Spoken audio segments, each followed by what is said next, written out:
सास की खूबसूरती का राज। सास अपनी खूबसूरती के राज बहू को बताती है, जो पूरी तरह से हास्य में बदल जाता है।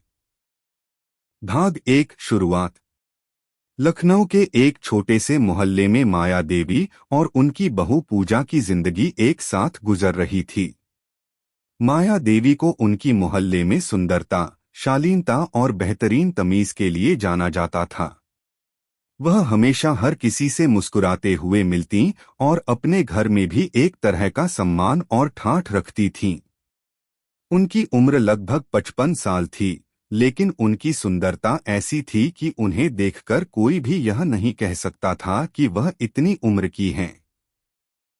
अगर आप अपनी माँ से प्यार करते हो और उनको हमेशा खुश देखना चाहते हो तो चैनल को सब्सक्राइब करो, लाइक करो, हर हर महादेव कमेंट करो। बहुत ही जल्द आपको खुशखबरी मिलेगी। प्लीज वीडियो को लास्ट तक जरूर देखें। अब आगे सुने। पूजा, माया देवी की बहू, एक साधारण लड़की थी।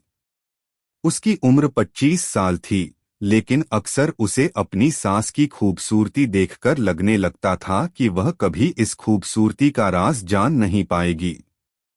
माया देवी से हर कोई प्रभावित था, लेकिन पूजा अक्सर उनसे पूछती रहती थी कि वह इतनी उम्र में इतनी खूबसूरत कैसे दिखती हैं। एक दिन पूजा ने तय किया कि वह सास से उनके खूबसूरती के राज के बारे में सीधे तौर पर पूछेगी। उसे लगा कि शायद आज वह इस रहस्य को जान ही जाएगी। भाग दो, सास से सवाल। मांझी, पूजा ने संकोच करते हुए कहा, आपकी खूबसूरती का राज क्या है? हम तो हर समय यही सोचते रहते हैं कि आप इतनी उम्र में भी इतनी जवान और खूबसूरत कैसे दिखती हैं। माया देवी हंसी के साथ मुस्कुराई और चुटकी लेते हुए बोली, तुम अगर सच में जानना चाहती हो तो ध्यान से सुनो। पूजा ने उत्सुकता से कान खड़े किए और माया देवी की ओर ध्यान से देखा। देखो बेटा, खूबसूरत रहने के लिए सबसे पहली बात यह है कि तुम हमेशा मुस्कुराओ। मुस्कुराहट से चेहरे पर एक अलग ही चमक आ जाती है, और जो लोग मुस्कुराते हैं वे खुद को भी सुंदर महसूस करते हैं। लेकिन मांझी, आप तो इतनी कम उम्र में ही इतनी खूबसूरत लगती हैं, पूजा ने चौंकते हुए कहा। माया देवी हंसी में झूम उठीं, अरे बहू, मैं तो अभी भी जवान हूँ, और हाँ, मुस्कान तो सबसे पहला राज है। फिर जो लोग हर समय खुश रहते हैं उनका चेहरा भी जवान और सुंदर दिखता है। पूजा ने थोड़ी झेंपते हुए कहा, लेकिन मांझी, आप तो सुबह सुबह बिस्तर से उठते ही सुंदर लगती हैं, क्या यह भी मुस्कान का असर है? अरे क्या बताऊं बेटा, माया देवी ने गहरी सांस ली और कहा, वो मुस्कान तो दिन भर की मेहनत का नतीजा है।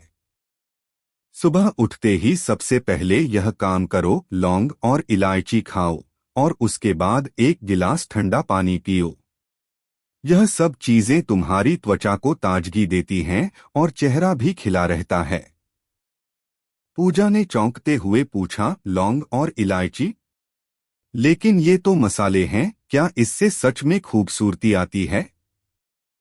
माया देवी मुस्कुराई, बिल्कुल। यह हमारी दादी नानी से सीखा हुआ नुस्खा है। लौंग और इलायची का मिक्सचर तुम्हारी त्वचा को निखारता है। और हाँ, साथ में हल्का सा बादाम का तेल भी लगाना चाहिए। भाग 3, मजेदार राज। अब तक पूजा को लगने लगा कि यह सब बस एक सामान्य बातें हैं, लेकिन माया देवी ने फिर जो राज बताया वह पूरी तरह से हास्य से भरपूर था। और हाँ, माया देवी ने एक शरारती मुस्कान के साथ कहा, सच कहूं तो मेरी खूबसूरती का असली राज है रोज शाम को किचन में बैठकर चाय पीने से।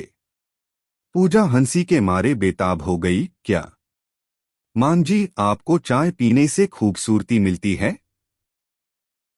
माया देवी ने अपनी बात को और मजेदार तरीके से समझाया, हाँ बेटा, चाय का जादू ही कुछ ऐसा है।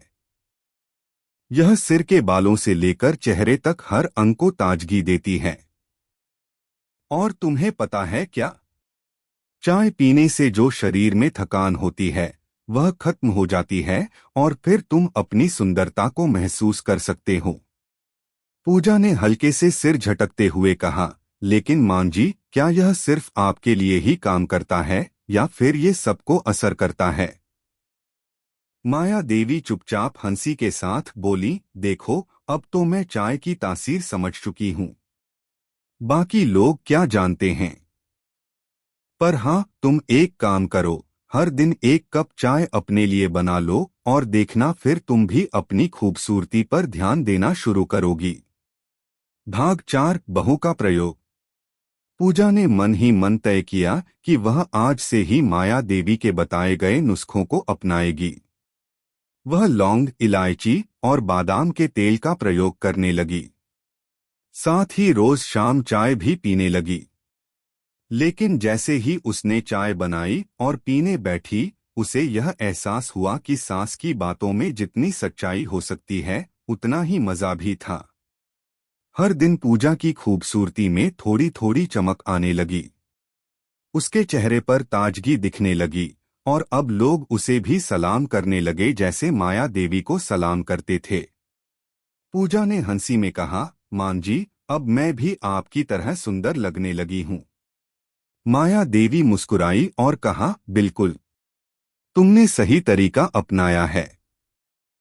अब तुम देखोगी, सास और बहू दोनों की खूबसूरती मिलकर एक साथ चमकने लगेगी। पूजा ने एक दिन माया देवी को चिढ़ाते हुए कहा, मां जी, क्या आप फिर से वह इलायची और लौंग खाकर मेरी खूबसूरती का राज खुद बताएंगी? माया देवी ने मजाक करते हुए कहा, बिल्कुल, लेकिन तुम खुद ही जान लो, असली खूबसूरती तो हमेशा तुम्हारी मेहनत में छिपी रहती है। दोनों की हंसी सुनकर घर का माहौल और भी खुशनुमा हो गया और उस दिन से माया देवी और पूजा के रिश्ते में एक नई समझदारी और प्यार की बुनियाद पड़ी। अब दोनों ने मिलकर अपनी खूबसूरती का खजाना ढूंढ लिया था, जिसमें न सिर्फ नुस्खे थे, बल्कि उनकी आपसी सजीव हंसी और सच्ची समझ भी छिपी थी।